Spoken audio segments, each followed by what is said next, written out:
વડોદરાના અવાજ ન્યૂઝમાં આપનું સ્વાગત છે। સમાચારમાં વાત કરીએ તો વડોદરા શહેરમાં માર્ગ અકસ્માતમાં મહિલાનું મોત। આજવા ચોકડી પાસે ટ્રકની અડફેટે બાઇક સવાર બે લોકો આવ્યા। સસરા પુત્રવધૂને નોકરી પર મૂકવા લઈ જઈ રહ્યા હતા। ટ્રકની ટક્કર લાગતા બંને બાઇક પરથી પટકાયા। 31 વર્ષીય પ્રિન્સા પરમારનું ઘટના સ્થળે મોત। અકસ્માત બાદ વિસ્તારમાં અફરાતફરીનો માહોલ। પરિવારે તંત્ર પર લગાવ્યા ગંભીર આક્ષેપ। ભારે વાહનોના પ્રવેશ અંગે લગાવ્યા આક્ષેપ। પોલીસ ઘટના સ્થળે પહોંચી તપાસ હાથ ધરી।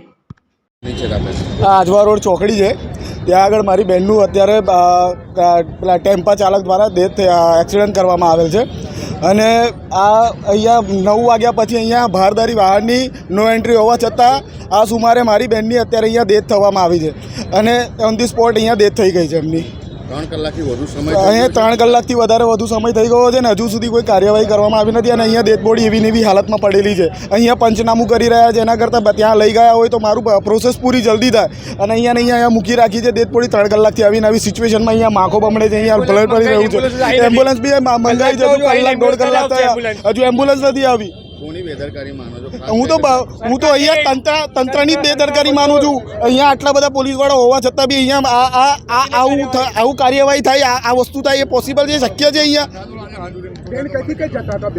બેન એમના